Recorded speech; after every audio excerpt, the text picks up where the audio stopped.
Hello friends, இன்றைக்கி நான் அவரைக்காய் பருப்பு உசிலியல் சீரக ரசம் பண்ணியிருக்கேன். எப்படி ஃபஸ்ட்டு நான் பருப்பு உசிலியல் பண்ணிக்கிறேன். பருப்பு உசிலியலுக்கு அரைச்சிக்கலாம். கொஞ்சம் துவரம்பருப்பு, மிளகாய் வத்தல், உப்பு, பெருங்காயம் கொரன்னு அரைச்சிக்கலாம். கொஞ்சம் எண்ணெய் விட்டுக்கலாம். நான் அவரைக்காயை கொஞ்சம் உப்பு மஞ்சப்பொடி போட்டு வேக வச்சுருக்கேன். கடுகு,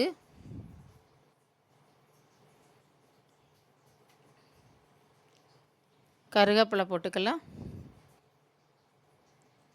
இப்போ அரைச்சி வச்சுருந்ததை எடுத்து போட்டுக்கலாம். அதில் நல்லா கலந்து விட்டுப்போம். நல்லா உதிராக கொஞ்சம் வந்த பிறகு நம்ம வேக வச்சுருந்த அவரைக்காயை எடுத்து இதில் போட்டுக்கலாம். நல்லா ஆயிடுச்சு. இப்போ போட்டுக்கலாம். அவரைக்காயை போட்டு நல்லா கலந்து விட்டுப்போம். ஒரு 5 மினிட்ஸ் சிம்மில் வச்சு ஒரு 5 மினிட்ஸ் வச்சுருந்திங்கன்னா சூப்பராக அவரைக்காய் பருப்பு உசிலியல் ரெடி. இப்போ நான் சீரக ரசம் வச்சுருக்கேன். சீரக ரசத்துக்கு ஃபஸ்ட்டு புளி கரைச்சி ஊற்றிருக்கேன். கொஞ்சம் மஞ்சப்பொடி போட்டிருக்கேன். உப்பு போட்டுக்கிறேன். இது நல்லா கொதிக்கட்டும். அதுக்குள்ளே நம்ம ரசத்துக்கு அரைச்சிக்கலாம். ஜீரகம் நல்லா 1 டேபிள் ஸ்பூன் போட்டுக்கோங்க. 1 ஸ்பூன் பயத்தம்பருப்பு போட்டிருக்கேன். இஞ்சி 1 துண்டு, கருவேப்பிலை நல்லா ஒரு கொத்து கருவேப்பிலை போட்டு நல்லா ஊற வச்சுருந்தேன். இது நல்லா ஊறி எடுத்து இப்போ நம்ம மிக்சியில் நைஸாக இதை அரைச்சி எடுத்துட்டுருக்கேன்.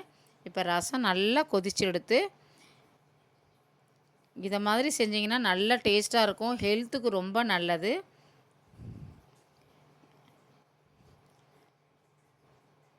நல்லா இந்த மாதிரி சாப்பிட்டிங்கன்னா ஜீரணம் ஆகும் சாப்பாடு. இதை எடுத்து கொட்டிக்கலாம். இப்போ நல்லா கலந்து விட்டுப்போம். ரசம் ஒரு பொங்கின உடனே ஆஃப் பண்ணிக்கலாம். இப்போ ரசத்துக்கு தாளித்து கொட்டிக்கலாம். கொஞ்சம் நெய் விட்டுருக்கேன். கடுகு, பெருங்காயம் இப்போ ரசத்தில் விட்டுக்கலாம். ரசம் நல்லா பொங்கி வந்துருச்சு. இப்போ ஆஃப் பண்ணிடலாம். கொத்தமல்லி கொஞ்சம் போட்டிருக்கேன். சீரா ரசம் ரெடி ஆயிடுச்சு. இன்றைக்கி ப்ரௌன் ரைஸ், அவரைக்காய் பருப்பு உசிலியல், சீரக ரசம், கொஞ்சம் குழம்பு இருந்தது, நேற்று குழம்பு, அதை நான் எரிச்சிருக்கேன். எரிச்ச குழம்பு, தயிர். Thank you friends.